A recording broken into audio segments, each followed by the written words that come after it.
Bonjour Ariel. Bonjour à toi. Eh bien, je suis très heureux de te recevoir aujourd'hui. Alors là, c'est quand même complètement le monde à l'envers. Il y a un peu plus de 2 ans en arrière, c'est toi qui m'as invité à l'émission. Et aujourd'hui, tu m'as propulsé, je vais dire, animateur d'émission radio. Je ne m'attendais jamais à ça. D'ailleurs, première chose, je te remercie beaucoup parce que c'est grâce à toi qu'aujourd'hui, on arrive avec le libre-échange à amener des personnes qui... Moi, ça me permet de m'exprimer. Très sincèrement, je ne pensais jamais animer une émission radio. Ben voilà. Mais c'est super, c'est génial. Merci à Ariel pour tout ça. Et il y avait une émission, et c'était l'émission Invité de Coin de Rue. Ouais, c'est ça. Et je me suis dit, ça doit être super. Il faut que j'appelle parce que on a des choses à dire. Et j'avais trouvé cette émission vraiment super. Et je m'en souviens de ce jour-là. Voilà. Et on s'est vu, et puis on s'est pas fait une bouffe, mais on s'est plus, et puis ça donnait des émissions. Ah ouais, c'est fabuleux. Voilà. Donc toi, en tant qu'invité, oui. Et puis cette année, comme tu es un très bon communicant, je dis, moi j'ai rien à faire dans des émissions comme ça, j'ai bien fait. Mais j'ai ce feeling, j'ai cet instinct né, je crois, de savoir qui je peux placer seul. Puis après, Comment RCN s'est créée? Elle fête ses 25 ans cette année. Elle s'est créée, moi j'étais pas loin, ça fait que 9 ans que je travaille sur cette radio, ce qui est déjà beaucoup dans une radio. Elle s'est créée grâce à un pasteur et une éducatrice du quartier qui a eu la bonne idée de proposer, tiens les gars du quartier, les bons vous en avez, pourquoi on ne ferait pas une radio? C'était dans l'air du temps, il y a 25 ans. Ils ont eu l'autorisation, donc ils ont obtenu une fréquence, et après, fallait choisir le nom de la radio. Alors le pasteur, l'éducatrice ont demandé aux gamins, alors c'était une légende, mais on l'a donné comme ça. Les gamins, oh tiens, on va l'appeler Radio Caraïbe. Voilà. Radio Caraïbe. D'accord, donc c'est venu comme ça. Caraïbe, on n'a rien du tout. À la limite, on n'a même pas la musique, mais on n'a rien contre. Nous, on travaille avec des animateurs, de bons animateurs. Donc le jour où un animateur qui sera bon à l'antenne nous proposera une émission sur ces sons-là, pas de problème.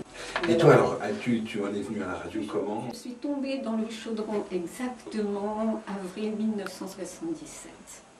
Ah oui. Radio Pirate, Radio Mirabel. D'accord. Donc une des premières radios pirates, c'était la première sur Nancy. Ensuite, avec mon ami de l'époque, on a construit, parce que c'est vraiment une construction, une radio libertaire sur Metz qui s'appelait Radio Graouli, qui a vécu 4 ans. Oui. Alors complètement indépendante, vraiment la radio libre, là, pas d'argent, pas de subvention. Ainsi ont vécu moult radios associatives comme ça, enfin, c'était pas des radios associatives à l'époque, c'était des radios libres. Libre, c'est voilà. Ça. Il n'y avait pas de frein, il y avait toutes les possibilités et on pensait que ça durerait toujours. Voilà, c'est ça. On était jeunes, on était beaux, on sentait bon le sable chaud, vive les radios libres. C'est merveilleux sur Caraïbes parce qu'on nous donne carte blanche et je crée la grille des programmes, bien sûr. Mais c'est pas pareil. Il y a un travail à fournir pour avoir des subventions. On sait très bien que le CSA il est toujours après toi, tous les ans, toutes les radios associatives de France, ici sont actuellement, mais dans un an on sera beaucoup moins certain vu ce qui se passe. Hein. Oui. On a un dossier à fournir et selon le travail que tu fournis, tu as plus ou moins de subventions. Et bien ensuite, j'ai vraiment appris à travailler en tant qu'animatrice, puisque les animateurs et animatrices de mon âge, presque tous appris sur le tas. Maintenant, ils sont tous à France Bleu, ils sont tous à France Inter, enfin, voilà, Olivier, il est éteint.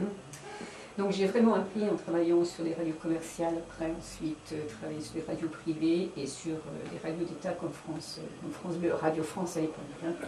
Là, c'est une grande école de rigueur, mais je ne regrette pas d'être partie, mais c'est vraiment une grande école de rigueur où tu as vraiment appris à travailler par le respect de l'auditeur. Voilà. J'ai eu beaucoup de chance. C'est un très beau parcours. Tu es sélectionné sur Radio France déjà pour ta voix. Radio Caraïbes, c'est pas du tout comme ça. Quoi, privé de voix, on en cherche aussi. Mais moi, ce que je préfère, c'est le sujet, le fond. Après, la voix, tu vois, c'est très important. La montre l'animateur que tu peux entendre, on a des belles voix, mais qu'une fois tu creuses, il n'y a pas grand-chose.